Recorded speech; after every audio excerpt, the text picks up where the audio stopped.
कि आदमी ने कुत्ते को रोटी डाली, कुत्ते ने देखा और नजरें घुमा दी। औरत ने कुत्ते को रोटी डाली, कुत्ते ने सूंघा और मुंह में दबा ली। ये देखकर पास में बैठी कुतिया बोली, बड़े आशिक मिजाज हो जानी। कुत्ता बोला, ऐसी बात नहीं है मेरी रानी, दोनों रोटियों में फर्क है सुनो, मेरी बात में तर्क है सुनो। आदमी की दी हुई रोटी मैंने इसलिए नहीं खाई क्योंकि वो उसी के लिए गई थी बनाई। टिफिन में से डाल रहा बच्ची, टिफिन में। आदमी की दी हुई रोटी मैंने इसलिए नहीं खाई क्योंकि वो उसी के लिए गई थी बनाई। औरत की दी हुई रोटी मैंने इसलिए खाई क्योंकि वो मेरे ही निमित्त गई थी बनाई। हमारे संस्कार में गाय और कुत्ते की रोटी बनाई। तो औरत की दी हुई रोटी मैंने इसलिए खाई क्योंकि वो मेरे ही निमित्त गई थी बनाई। और तुम तो जानती हो मैं हमेशा अपनी खाता हूं। क्या बात, क्या बात। एक पंक्ति में अगर कविता, और तुम तो जानती हो मैं हमेशा अपनी खाता हूं, तुम्हारा ये मैं हमेशा अपनी खाता हूं, किसी गैर का हक मैंने आज तक छीना नहीं है। तुम्हारा ये पति कुत्ता जरूर है लेकिन कमीना नहीं है। वाह वाह वाह वाह वाह। कमीना नहीं। एक ढंग की रचना और पेश कर रहा हूं। स्वागत, अभिनंदन। जो आजकल तो मुझे कवि सम्मेलन में जाने की जल्दी पड़ी थी। बस स्टैंड पे पहुंचा तो एक हरियाणा रोडवेज की बस खड़ी थी। स्टीयरिंग पे बैठा बुड्ढा ड्राइवर बीड़ी पी रहा था, तंबाकू के धुएं की मस्ती में जी रहा था। मैंने पूछा, ये बस कहां जाएगी ताऊ? बोला, कंडक्टर से पूछ, मैं ना बताऊं। हरियाणा का। पर मैंने कहा, बस तो आप ही चलाते हैं, आपको पता है किधर से जाते हैं, फिर क्यों नहीं बताते? इसमें आपको क्या आपत्ति है?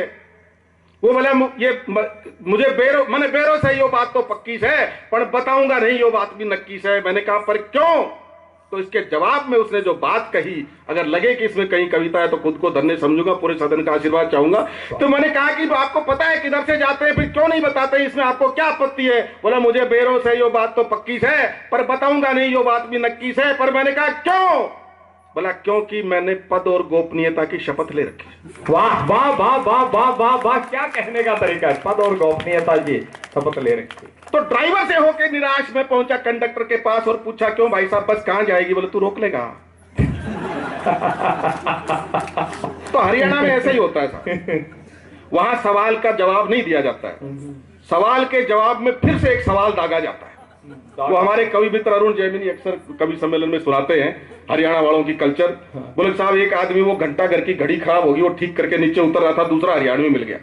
बोले, अरे क्यों, घड़ी खराब होगी थी क्या? बोले, नहीं, टाइम देखने गया। तो एक हरियाणवी मर गया साहब। 3-4 उसको लिए घूम रहे थे, 5-7 पीछे घूम रहे थे। राम नाम सत्य है, सत्य बोलो गत्ता। सामने से एक मिल गया, वो भी हरियाणवी। बोला, अरे क्यों, मर गया के? बोले, नहीं, बाजार घुमा के ला रहे। तो ड्राइवर से होकर निराश में पहुंचा कंडक्टर के पास और पूछा, क्यों भाई साहब, बस कहां जाएगी? बोले, तू रोक लेगा। मैंने कहा, जी मैं क्यों रोकूंगा, मुझे तो खुद कहीं जाना है। बोले, फिर तो आदमी शाना है, पर बस का क्या ठिकाना? फिर तो आदमी शाना है, पर बस का क्या ठिकाना है? यो तो कई जगह जागी, तने कित जाना से नू बोल। मैंने कहा, जी नारनोल। तो बोले, फिर खड़ा खड़ा मेरा मुंह के देख रहा है, फुट्टे ढोल। टिकट ले और टंग ले, ये वहां का वो टिकट ले और टंग ले। बड़े सम्मान से बोला जी उसने कि टिकट ले और टंग ले।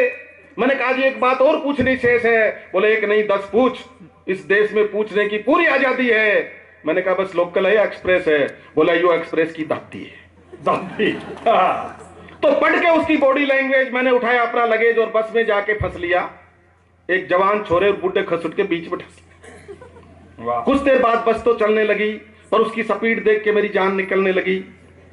स्पीड, हरियाणा में देखो, आधा कुछ नहीं होता, आधा शहर नहीं होता, कुछ नहीं, स्पीड होती है, सकून होती है, इस तरह से होता है, पूरा काम है पूरा। तो कुछ देर बाद बस तो चलने लगी, पर उसकी स्पीड देख के मेरी जान निकलने लगी। और 1 घंटे में जब 17 बार रुकी तो मुझसे नहीं गया रहा। मैंने कंडक्टर को बुलाया और कहा, क्यों भाई साहब, आप तो कह रहे थे ना बस एक्सप्रेस है? बोले, मैं कद कही, मैं तो नू कही थी कि एक्सप्रेस की दादी है। तो मैंने कहा, एक ही बात है। बोले, एक बात किस तरह से? दादी बूढ़ी हो से ना। एक बात किस तरह से? दादी बूढ़ी हो से ना। मैंने कहा, जी हाँ। तो बोले, रुक रुक के ही चलेगी। तो साहब, जिस बस से उम्मीद थी उसने तो नहीं भरे फर्राटे, पर जिस बूढ़े से उम्मीद नहीं थी वो भरने लग गया खर्राटे। और नींद नींद में जब उसने मेरे गाल 2-3 बार चाटे तो मैंने कहा ताऊ सीधा हो ले। बोला जी मुझे तो सीधा हुए 40 साल हो गए, अब तो तेरा नंबर है। मैंने कहा क्या मतलब? बोले मतलब तो ब्याह होगा तो समझ में आ जाएगा। तो मैं कहा तू क्या समझा, मेरी अभी शादी नहीं हुई। बोले हुई होगी तो जनानी डंकी नहीं मिली। नहीं मिली। काम के करता है भाई? मैंने कहा नौकरी करता हूँ जी। बोला किस महकमे में? मैंने कहा जी बैंक में। बोला बैंक को नाम के? मैंने कहा SBBJ। वो बोला यो कौन सा बैंक है ससुर? मैंने कहा SBBJ का मतलब है state bank of Bikaner and Jaipur. इतना सुनते ही उसने मुझे ऊपर से नीचे तक देखा, चेहरे पे खिंची थी आश्चर्य की रेखा। बोले यार बड़े जुल्म कर रहा है। मैंने कहा इसमें जुल्म की क्या बात है? अरे बोले मेरे 2 छोरे से एक की भी नौकरी ना लगी और तू अकेला 2 बैंकों में नौकरी करे।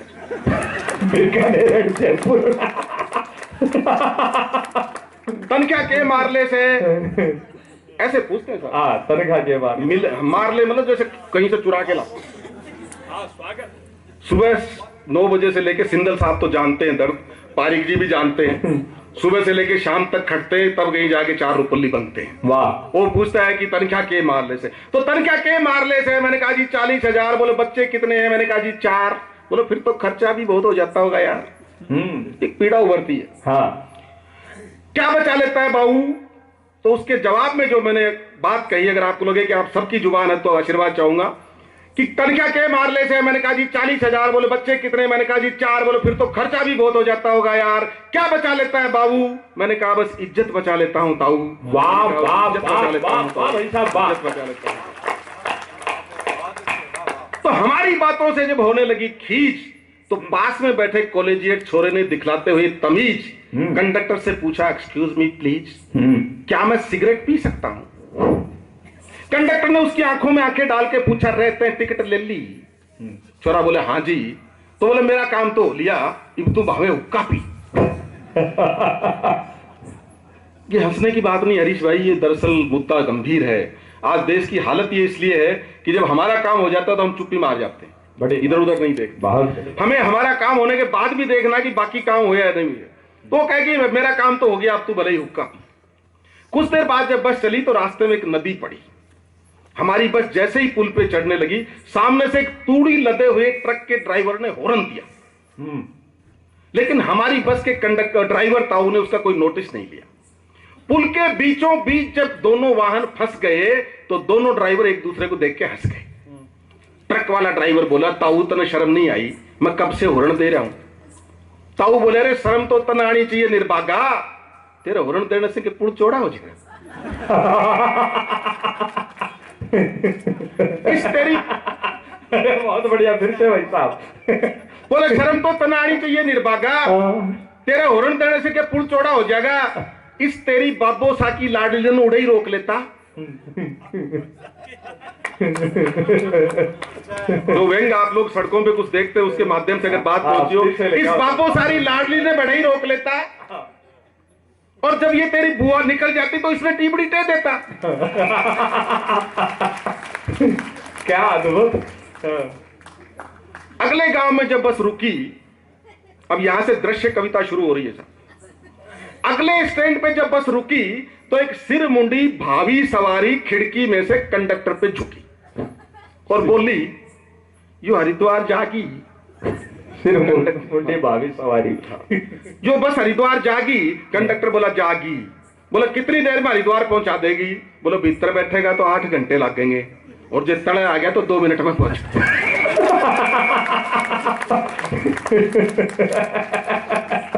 सिरमुंडा व्यक्ति वहां से खिसक लिया।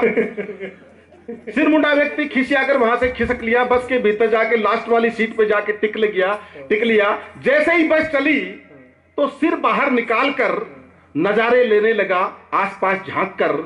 जैसे ही साइड मिरर में उसकी घुटी हुई खोपड़ी ड्राइवर को दिखी, जैसे ही ड्राइवर को साइड मिरर में उसकी घुटी हुई खोपड़ी दिखी, उसने कंडक्टर को आवाज दी, बोले रे नेक्की, उस कबूतर ने कह दे कि अपने मतीरे ने भीतर कर लिया।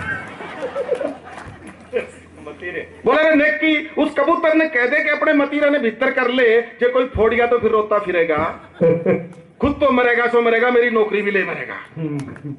इतना सुनते ही बस में हंसी छूट गई, लेकिन मेरे विचारों की तंद्रा टूट गई और मुझे लगा कि हमारा ये लोकतंत्र भी एक हरियाणा रोडवेज की बस है। कविता यहां से शुरू होती है, अब तक जो था वो जलेबी थी। मेरे इतना सुनते ही सारी बस में हंसी छूट गई, लेकिन मेरे विचारों की तंद्रा टूट गई और मुझे लगा कि हमारा ये लोकतंत्र भी हरियाणा रोडवेज की एक बस है जो जनता रूपी सवारियों से ठसाठस है, जिसके ड्राइवर रूपी नेता को हर समय अपनी कुर्सी चले जाने का डर सता रहा है। इसलिए पद और गोपनीयता की शपथ के नाम पर वो लोगों को यह भी नहीं बता रहा है कि आखिर इस देश को कहां ले जा रहा है।